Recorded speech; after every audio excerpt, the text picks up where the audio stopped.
In 1940, being the first to spot the enemy meant standing in the most dangerous place on the battlefield. But the Daimler Dingo was built differently. It could move backward in the same gear it used to advance. That is why the driver sat at an angle. 5 gears in reverse. Engineering designed to give a scout the one thing that mattered most, a chance to come back. The story of the Dingo began in 1938, when the British War Office announced a competition for a new light reconnaissance vehicle. The machine had to be fast, 4-wheel drive, and sufficiently protected to operate ahead of the main forces. It was not meant to be a mini-tank. It was meant to be the eyes of the Army. 3 companies took part in the competition: Alvis, Morris, and the Birmingham Small Arms Company. The Morris prototype proved underpowered, while the Alvis design was unstable at higher speeds.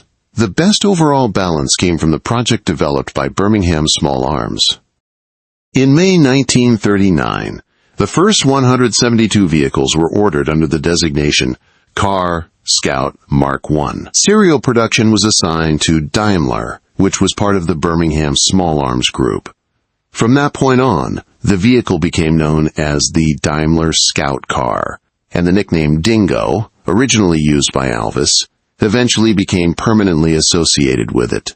The Daimler Dingo was compact even by the standards of its time. It measured just over 3 meters in length, a little more than 10 feet, about 1.75 meters wide, and roughly 1.5 meters tall. The crew consisted of only 2 men, a driver and a commander observer. The engine was mounted at the rear of the hull, lowering the vehicle's profile and making it less visible on the battlefield.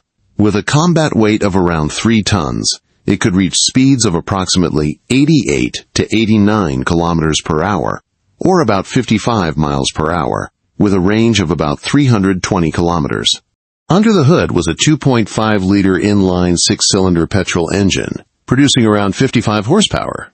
But the true defining feature of the Dingo was its transmission. The Wilson pre-selector gearbox, combined with a fluid flywheel, allowed rapid gear changes without the need for a conventional clutch. 5 gears forward and 5 in reverse meant the vehicle could withdraw without turning around, which is why the driver's seat was angled to allow better control while reversing at speed. The vehicle featured 4-wheel drive with a central differential and an H-drive layout, in which each wheel was powered by its own shaft. A fully independent suspension system, with around 20 centimeters of travel, provided stability even over rough terrain. The Dingo was fitted with semi-solid rubber tires instead of standard pneumatic ones. They offered less comfort, but significantly greater resistance to bullet damage and shrapnel. Early versions were equipped with 4-wheel steering, giving the vehicle a turning radius of approximately 7 meters. However, the system proved overly sensitive at higher speeds, and rear-wheel steering was removed in later versions. The turning radius increased, but overall handling became more stable and predictable. Frontal armor reached up to approximately 30 millimeters on the front plates, while the sides ranged between 9 and 12 millimeters. It was not tank-level protection, but it was sufficient for a reconnaissance vehicle. The Dingo was not designed for frontal assault. Its mission was to observe, report, and remain in motion. As wartime production demands increased and British industry came under growing pressure, manufacturing was expanded beyond the United Kingdom. In Canada, the Ford Motor Company of Canada produced its own version of the Scout Car under the name Lynx. The vehicle retained the overall concept of the Dingo, but was adapted to North American manufacturing standards and incorporated different mechanical components. The Dingo served throughout the entire war, from France in 1940 to the campaigns in North Africa and Western Europe. It was used as a reconnaissance and liaison vehicle, operating ahead of the main forces.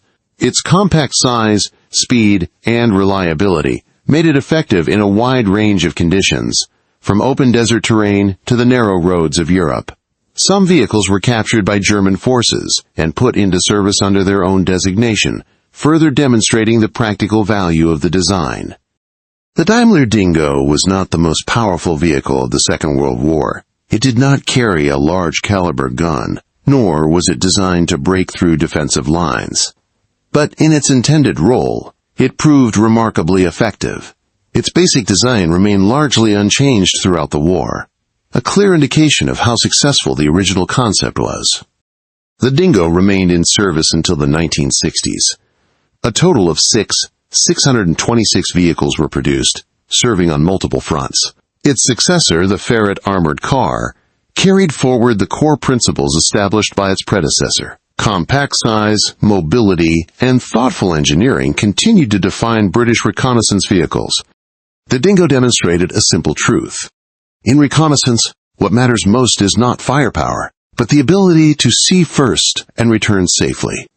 In that role, it became one of the most successful British armored cars of its time.